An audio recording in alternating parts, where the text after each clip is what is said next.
नमो भगवते वासुदेवाय नमः।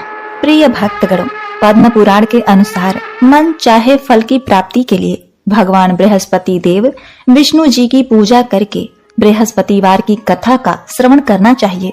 बृहस्पतिवार का व्रत करने से और व्रत कथा को श्रवण करने से स्त्री पुरुष सभी भक्तों की मनोकामनाएं पूर्ण होती हैं। धार्मिक मान्यताओं के अनुसार स्त्रियों के लिए यह व्रत अति आवश्यक होता है। इस व्रत से धन की प्राप्ति होती है, संतान की इच्छा रखने वालों को पुत्र की प्राप्ति होती है और परिवार में सुख शांति बनी रहती है और सभी प्रेम पूर्वक आनंद से रहते हैं। सुख समृद्धि की कामना रखने वाले भक्तगण इस वीडियो को एक लाइक करके कमेंट में जय हरे विष्णु लिख दीजिए। अब आप श्रवण करेंगे मनोकामनाओं को पूर्ण करने वाली बृहस्पतिवार की पौराणिक कथा। भारतवर्ष में एक प्रतापी और दानी राजा राज करता था। वह नित्य गरीबों और ब्राह्मणों की सहायता करता था। यह बात उसकी रानी को बिल्कुल भी अच्छी नहीं लगती थी। वह न ही गरीबों को दान देती थी, न ही भगवान का पूजन करती थी और राजा को भी दान देने से मना किया करती थी। एक दिन राजा शिकार खेलने वन को गए हुए थे तो रानी महल में अकेली थी। उसी समय बृहस्पति देव साधु वेश में राजा के महल में भिक्षा के लिए आए और भिक्षा मांगने लगे। रानी ने भिक्षा देने से तो इनकार कर दिया और कहा, हे साधु महाराज, मैं तो दान पुण्य से तंग आ गई हूँ। मेरा पति सारा धन लुटाते रहते हैं। मेरी इच्छा है कि हमारा धन नष्ट हो जाए, फिर न रहेगा बांस न बजेगी बांसुरी। साधु ने कहा, देवी तुम तो बड़ी ही विचित्र हो। धन संतान तो सभी चाहते हैं, पुत्र और लक्ष्मी तो पापी के घर भी होने चाहिए। यदि तुम्हारे पास अधिक धन है तो भूखों को भोजन दो, प्यासों के लिए प्याऊ बनवाओ, मुसाफिरों के लिए धर्मशालाएं खुलवाओ। जो निर्धन अपनी कुंवारी कन्याओं का विवाह नहीं कर सकते उनका विवाह करा दो। ऐसे और कई काम है देवी जिनके करने से तुम्हारा यश लोक परलोक में फैलेगा। परंतु रानी पर उपदेश का कोई प्रभाव न पड़ा। वह बोली, महाराज आप मुझे कुछ न समझाएं। मैं ऐसा धन नहीं चाहती जो हर जगह बांटती फिरूं। साधु ने उत्तर दिया, यदि तुम्हारी ऐसी इच्छा है तो तथास्तु, तुम ऐसा ही करना। बृहस्पतिवार को घर लीप कर पीली मिट्टी से अपना सिर धोकर स्नान करना, भट्ठी चढ़ाकर कपड़े धोना, हर बृहस्पतिवार के दिन मांस मदिरा का सेवन करना। अपने पति से कहना कि वो बृहस्पतिवार के दिन हजामत बनवाए। ऐसा करने से आपका सारा धन नष्ट हो जाएगा। इतना कहकर वह साधु महाराज वहां से चले गए। साधु के अनुसार कही बातों को पूरा करते हुए रानी को केवल 3 बृहस्पतिवार ही बीते थे कि उसकी समस्त धन संपत्ति नष्ट हो गई। भोजन के लिए राजा का परिवार तरसने लगा। एक दिन राजा रानी से बोला कि हे रानी, तुम यही रहो, मैं दूसरे देश को जाता हूँ, क्योंकि यहाँ पर सभी लोग मुझे जानते हैं, इसलिए मैं छोटा कार्य नहीं कर सकता। ऐसा कहकर राजा परदेश चला गया। वहां वह जंगल से लकड़ियां काट कर लाता और शहर में बेचता। इस तरह वह अपना जीवन व्यतीत करने लगा। इधर राजा के परदेश जाते ही रानी और दासी दुखी रहने लगे। एक बार जब रानी और दासी को 7 दिन तक बिना भोजन के रहना पड़ा तो रानी ने अपनी दासी से कहा, हे दासी, पास ही के नगर में मेरी बहन रहती है। वह बड़ी धनवान है, तू उसके पास जा और कुछ लेकर आ ताकि थोड़ी बहुत गुजर बसर हो जाए। दासी रानी की बहन के पास गई। उस दिन गुरुवार था और रानी की बहन उस समय बृहस्पतिवार की कथा सुन रही थी। दासी ने रानी की बहन को अपनी रानी का संदेश दिया, लेकिन रानी की बड़ी बहन ने कोई उत्तर नहीं दिया। जब दासी को रानी की बहन से कोई उत्तर नहीं मिला तो वह दुखी हुई और उसे क्रोध भी आया। दासी ने वापस आकर रानी को सारी बातें बताईं। यह सुनकर रानी ने अपने भाग्य को कोसा कि जब विपत्ति पड़ती है तो अपने भी साथ छोड़ देते हैं। ऐसा कहकर वह अपने आप को कोसने लगी। उधर रानी की बहन ने सोचा कि मेरी बहन की दासी आई थी, परंतु मैं उससे नहीं बोली, इससे वह बहुत दुखी होगी। कथा सुनकर और पूजन समाप्त करके वह अपनी बहन के घर आई और कहने लगी, हे बहन, मैं बृहस्पतिवार का व्रत कर रही थी। तुम्हारी दासी मेरे घर आई थी, परंतु जब तक कथा होती तब तक न तो उठते हैं और न ही बोलते हैं, इसलिए मैं नहीं बोली। कहो, दासी क्यों गई थी? रानी बोली, बहन, तुझसे क्या छिपाना, हमारे घर में खाने तक को अनाज नहीं था। ऐसा कहते कहते रानी की आंखें भर आईं। उसने दासी समेत पिछले 7 दिनों से भूखे रहने तक की बात अपनी बहन को विस्तार पूर्वक सुना दी। रानी की बहन बोली, देखो बहन, भगवान बृहस्पति देव सबकी मनोकामनाओं को पूर्ण करते हैं। देखो, शायद तुम्हारे घर में अनाज रखा हो। पहले तो रानी को विश्वास नहीं हुआ, पर बहन के आग्रह करने पर उसने अपनी दासी को अंदर भेजा तो उसे सचमुच अनाज से भरा एक घड़ा मिल गया। यह देखकर दासी को बड़ी हैरानी हुई।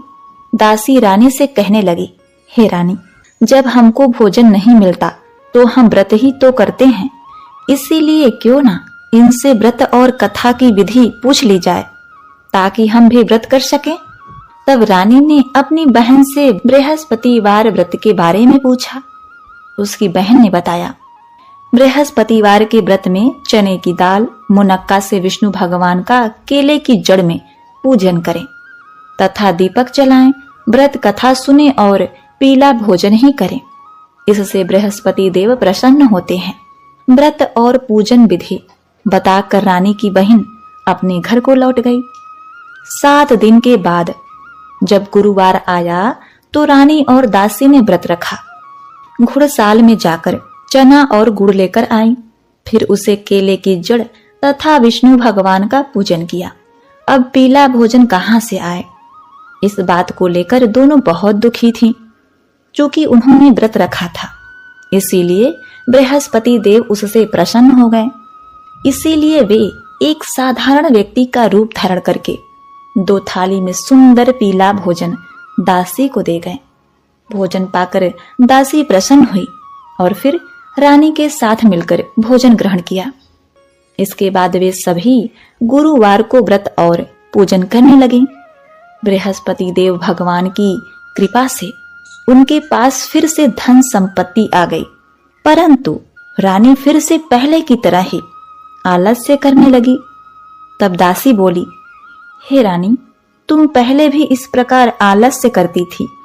तुम्हें धन रखने में कष्ट होता था, इस कारण सभी धन नष्ट हो गया, और अब जब भगवान बृहस्पति देव की कृपा से धन मिला है तो तुम्हें फिर से आलस्य आ रहा है।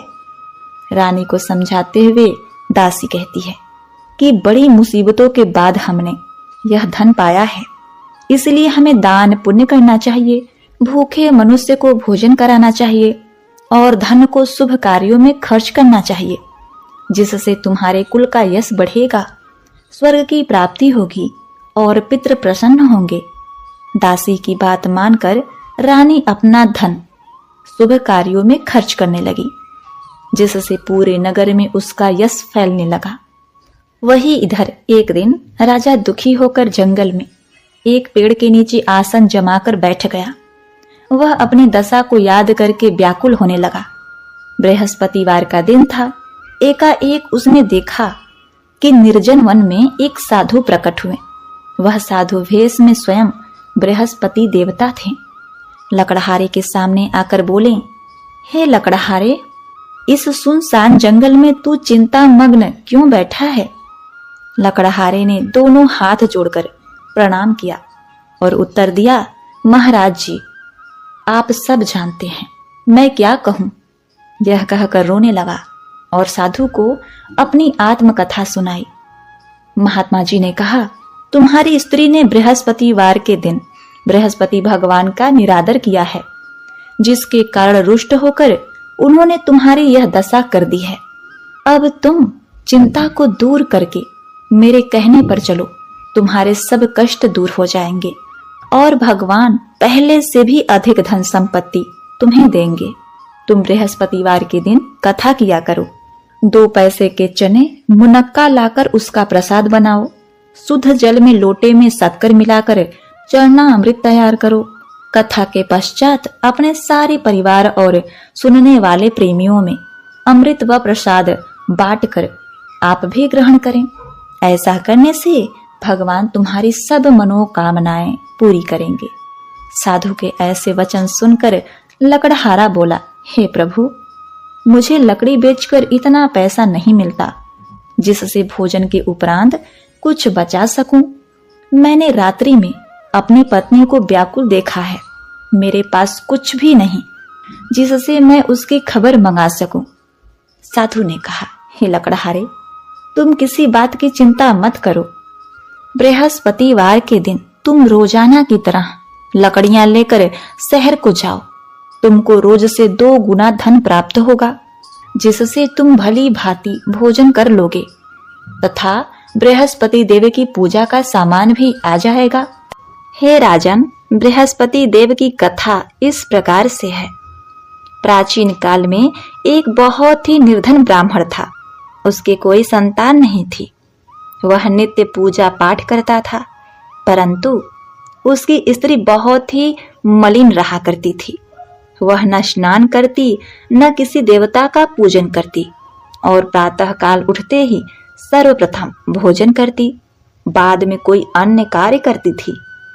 ब्राह्मण देवता बहुत दुखी रहते थे। पत्नी को बहुत समझाते, किंतु उसका कोई परिणाम नहीं निकला। भगवान की अनुकंपा से एक समय उस ब्राह्मण की पत्नी गर्भवती हुई और 10वें महीने में एक सुंदर कन्या को जन्म दिया। निर्धन ब्राह्मण कन्या के जन्म से बहुत ही दुखी हुआ। धीरे धीरे ब्राह्मण की कन्या बड़ी होने लगी। बचपन से ही उस कन्या की रुचि भगवान विष्णु की पूजा में थी। वह प्रातः काल उठते ही स्नान आदि करके भगवान विष्णु की पूजा करने मंदिर में जाया करती थी। बृहस्पतिवार को व्रत करके विधि पूर्वक पूजा पाठ करती थी। पूजा पाठ के बाद वह पढ़ने के लिए पाठशाला में जाती थी। घर से चलते हुए वह मुट्ठी भर जौ साथ लेकर जाती और पाठशाला के रास्ते में थोड़े थोड़े जौ गिराते जाती। पर वह पाठशाला से जब घर लौटती तो जौ के वह दाने सोने में बदले हुए मिलते थे। लड़की सभी सोने के दाने बीन कर लाती थी। एक दिन जब वह सोने के दाने को साफ कर रही थी तो उसकी माँ ने कहा, बेटी, सोने के दाने साफ करने के लिए सोने का सूप भी होना चाहिए। अगले दिन बृहस्पतिवार था। उसने भगवान बृहस्पति देव की पूजा करते हुए प्रार्थना की, हे भगवान, यदि मैंने आपका व्रत विधि पूर्वक किया है तो मुझे सोने का सूप दे दो। भगवान बृहस्पति देव ने उसकी मनोकामना पूरी करने का वचन दिया। पाठशाला से लौटते समय उसे रास्ते में सोने का सूप पड़ा हुआ मिला। घर लौटकर सोने का सूप उसने अपनी माँ को दिखाया। वह सोने के दाने साफ करने लगी। उसी समय नगर का राजकुमार उसके घर के पास से गुजर रहा था। उस सुंदर लड़की को सोने के सूप में जौ साफ करते देखकर राजकुमार उस पर मोहित हो गया। महल में लौटकर राजकुमार ने राजा से उस लड़की से विवाह करने की इच्छा प्रकट की तो राजा ने ब्राह्मण को महल में बुलाकर राजकुमार से उसकी लड़की के विवाह की बात कही। ब्राह्मण तैयार हो गया। धूमधाम से उस लड़की का विवाह राजकुमार से हो गया। अब देखिए, दुल्हन बनकर ब्राह्मण की लड़की महल में चली गई। लड़की के चले जाने से ब्राह्मण फिर से निर्धन हो गया। उसे कई कई दिन भोजन भी नहीं मिलता था। बहुत दुखी होकर ब्राह्मण एक दिन अपनी लड़की के पास गया। अपने पिता से निर्धनता का समाचार सुनकर उसे बहुत सा धन देकर पिता को विदा किया। उस धन से ब्राह्मण के दिन कुछ दिन तो आराम से गुजर गए, लेकिन जल्दी ही फिर भूखों मरने की हालत हो गई। ब्राह्मण अपनी लड़की से धन के लिए फिर महल में पहुंचा।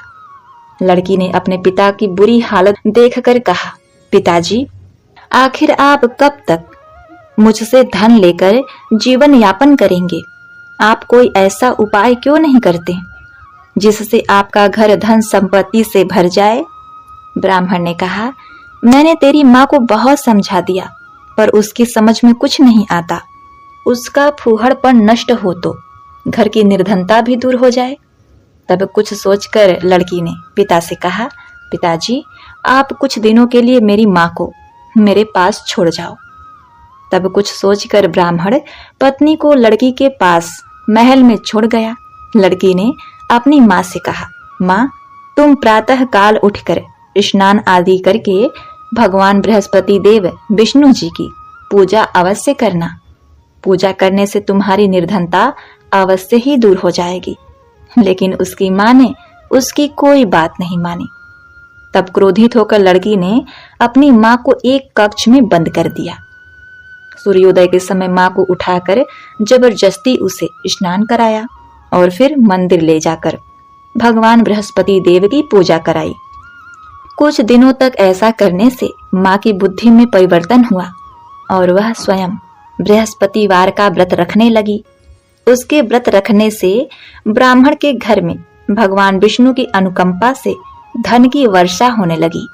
दोनों पति पत्नी धन संपत्ति पाकर आनंद पूर्वक जीवन व्यतीत करने लगे और विष्णु धाम को चले गए। इतना कहकर साधु अंतर्ध्यान हो गए। धीरे धीरे समय व्यतीत होने पर फिर वही बृहस्पतिवार का दिन आया। लकड़हारा जंगल से लकड़ी काट कर किसी शहर में बेचने गया। उसे इस दिन और दिन से अधिक पैसा मिला। राजा ने चना गुड़ आदि लाकर गुरुवार का व्रत किया। उसी दिन से उसके सभी क्लेश दूर हो गए। परंतु जब दोबारा गुरुवार का दिन आया तो बृहस्पतिवार का व्रत करना भूल गया। इस कारण बृहस्पति देव भगवान नाराज हो गए। उस दिन उस नगर के राजा ने विशाल यज्ञ का आयोजन किया तथा शहर में यह घोषणा करवा दी कि कोई भी मनुष्य अपने घर में भोजन न बनावे, न आग जलावे। समस्त जनता मेरे यहाँ भोजन करने आवे। इस आज्ञा को जो नहीं मानेगा उसे फांसी की सजा दी जाएगी। इस तरह की घोषणा संपूर्ण नगर में करवा दी गई। प्रिय भक्तों, राजा की आज्ञा अनुसार शहर के सभी लोग भोजन करने लगे। लेकिन लकड़हारा कुछ देर से पहुंचा, इसीलिए राजा उसको अपने महल में ले गए और महल में ले जाकर भोजन करा रहे थे तो रानी की दृष्टि उस खूंटी पर पड़ी जिस पर उनका हार लटका हुआ था। वह हार वहां दिखाई नहीं दिया। रानी ने निश्चय किया कि मेरा हार इस मनुष्य ने चुरा लिया।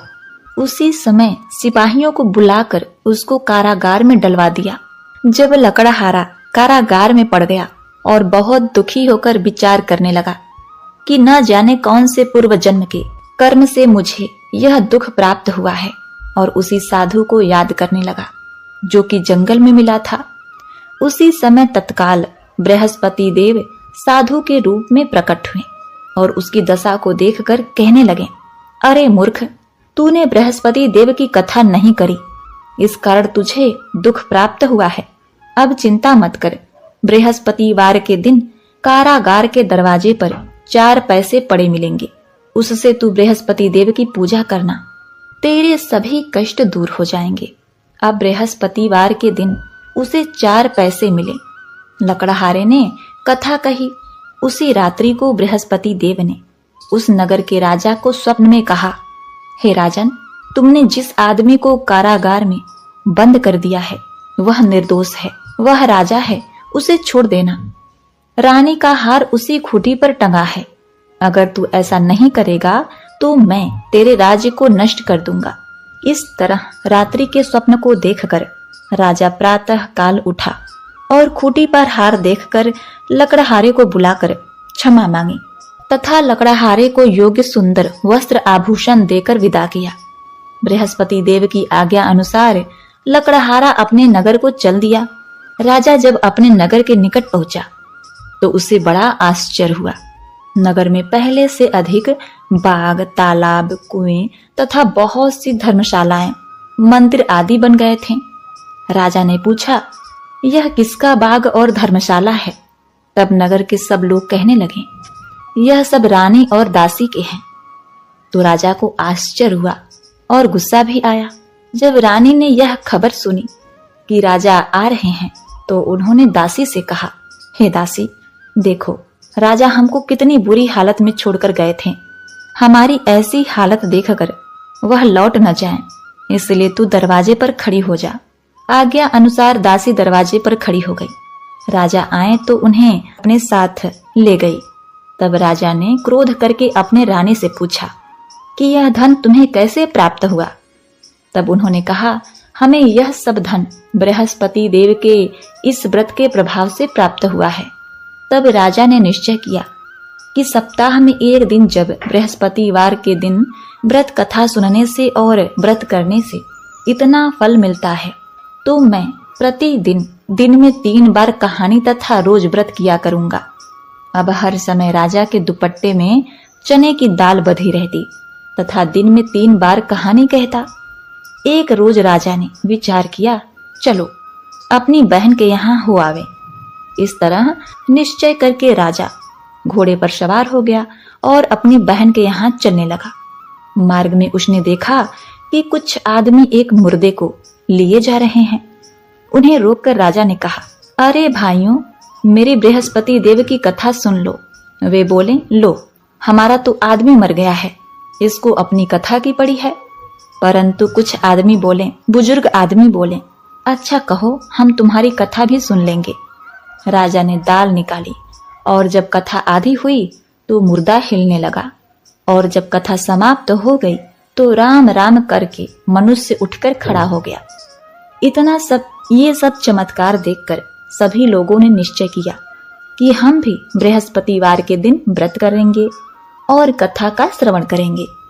आगे मार्ग में उसे एक किसान खेत में हल चलाता हुआ दिखाई दिया। राजा ने उसे देखा और उससे बोले, अरे भाई, तुम मेरे बृहस्पतिवार की कथा सुन लो।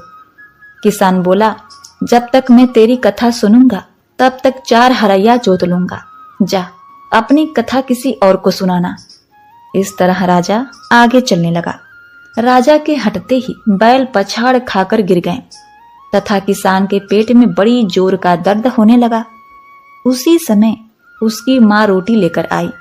उसने जब देखा तो अपने पुत्र से सब हाल पूछा और बेटे ने सभी हाल कह दिया।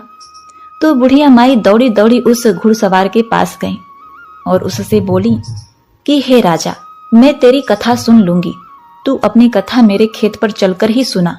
राजा ने बुढ़िया के खेत पर जाकर कथा कही, जिसके सुनते ही वह बैल उठ खड़े हो गए तथा किसान के पेट का दर्द भी बंद हो गया। उनकी महिमा सुनकर वह बुढ़िया माई और वह किसान भी बृहस्पति भगवान के भक्त हो गए और उनका पूजा अर्चन करने लगे। अब फिर राजा अपनी बहन के घर पहुंचा। बहन ने भाई की खूब मेहमानी की। दूसरे रोज प्रातः काल राजा जगा तो वह देखने लगा कि सब लोग भोजन कर रहे हैं। राजा ने अपनी बहन से कहा, ऐसा कोई मनुष्य है जिसने भोजन नहीं किया हो, मेरी बृहस्पतिवार की कथा सुन ले। बहन बोली, हे भैया, यह देश ऐसा ही है कि पहले यहाँ लोग भोजन करते हैं, बाद में अन्य काम करते हैं। अगर कोई पड़ोस में हो तो देख आऊं। ऐसा कहकर देखने चली गई, परंतु उसे कोई व्यक्ति नहीं मिला जिसने भोजन न किया हो। अतः वह एक कुम्हार के घर गई जिसका लड़का बीमार था। उसे मालूम हुआ कि उसके यहाँ 3 रोज से किसी ने भोजन नहीं किया है। रानी ने अपने भाई की कथा सुनने के लिए कुम्हार से कहा और वह तैयार हो गया। राजा ने जाकर बृहस्पतिवार की कथा कही, जिसको सुनकर उसका लड़का ठीक हो गया। अब तो राजा की प्रशंसा होने लगी। एक रोज राजा ने अपनी बहन से कहा कि हे बहन, हम अपने घर जाएंगे, तुम भी तैयार हो जाओ। राजा की बहन ने अपनी सास से कहा। सास ने कहा, हाँ चली जा, परंतु अपने लड़कों को मत ले जाना, क्योंकि तेरे भाई की कोई औलाद नहीं है। बहन ने अपने भाई से कहा, हे भैया, मैं तो चली जाऊंगी, पर कोई बालक नहीं जाएगा। राजा बोला, जब कोई बालक नहीं जाएगा तब तुम ही क्या करोगी। बड़े दुखी मन से राजा अपने नगर को लौट आया। राजा ने अपनी रानी से कहा, हम निर्वंशी हैं। रानी बोली, हे प्रभु, बृहस्पति देव ने हमें सब कुछ दिया है, वह हमें औलाद अवश्य देंगे। उसी रात बृहस्पति देव ने राजा से स्वप्न में कहा, हे राजा उठ, सभी सोच त्याग दे, तेरी रानी गर्भ से है। यह बात सुनकर राजा बहुत ही खुश हुआ। 9वें महीने रानी के गर्भ से एक सुंदर पुत्र पैदा हुआ। तब राजा बोला, हे रानी, स्त्री बिना भोजन के रह सकती है, पर बिना कहे नहीं रह सकती। जब मेरी बहन आवे तुम उससे कुछ कहना मत। रानी ने यह सुनकर हाँ कर दिया। जब राजा की बहन ने यह शुभ समाचार सुना तो उसे बहुत खुशी हुई तथा बधाई लेकर अपने भाई के यहाँ आई। तभी रानी ने कहा, घोड़ा चढ़कर तो नहीं आई, गधा चढ़कर आई। रानी की बहन बोली, भाभी, मैं इस प्रकार न कहती तो तुम्हें औलाद कैसे मिलती। बृहस्पति देव ऐसे ही हैं, जैसी जिसके मन में कामनाएं हैं सभी को पूर्ण करते हैं। जो सदा भावपूर्वक बृहस्पतिवार का व्रत करता है एवं कथा पढ़ता है अथवा सुनता है, दूसरों को सुनाता है, बृहस्पति देव उसकी सभी मनोकामनाएं पूर्ण करते हैं। तो प्रेम से बोलिए भगवान बृहस्पति देव की जय हो। बोलिए भगवान श्री लक्ष्मी नारायण जी की जय। प्रिय भक्तों, अब आइए श्रवण करते हैं भगवान बृहस्पति देव जी की आरती। ओम जय बृहस्पति देवा प्रभु, ओम जय बृहस्पति देवा। छिन छिन भोग लगाऊं कदली फल मेवा। ओम जय बृहस्पति देवा, तुम पूरण परमात्मा, तुम अंतर्यामी। जगत पिता जगदीश्वर, तुम सबके स्वामी। ओम जय बृहस्पति देवा, चरणामृत निज निर्मल, सब पातक हरता। सकल मनोरथ दायक, कृपा करो भरता। ओम जय बृहस्पति देवा, तन मन धन अर्पण कर, जो तेरी शरण पड़े। प्रभु प्रकट तब होकर, आकर द्वार खड़े। जय बृहस्पति देवा, दीन दयाल दयानिधि, भक्तन हितकारी। पाप दोष सब हरता, भव बंधन हारी। ओम जय बृहस्पति देवा, सकल मनोरथ दायक, सब संशय तारो। विषय विकार मिटाओ, संतन सुखकारी। जय बृहस्पति देवा, जो कोई आरती तेरी प्रेम सहित गावे। ज्येष्ठानंद आनंद कर, सो निश्चय पावे। जय बृहस्पति देवा। ओम नमो भगवते वासुदेवाय नमः। जय श्री हरि, जय श्री हरि विष्णु। तो प्रिय भक्तगणों, उम्मीद करती हूँ आज की यह कथा आपको अत्यंत ही पसंद आई होगी। इसलिए वीडियो को लाइक करके कमेंट में जय श्री हरि विष्णु लिखते हुए वीडियो को शेयर अवश्य कीजिएगा। और भगवान भोलेनाथ तथा भगवान विष्णु की अन्य दिव्यमयी कथाएं सुनने के लिए हमारे चैनल धर्म गंगा भक्ति चैनल को सब्सक्राइब अवश्य करें।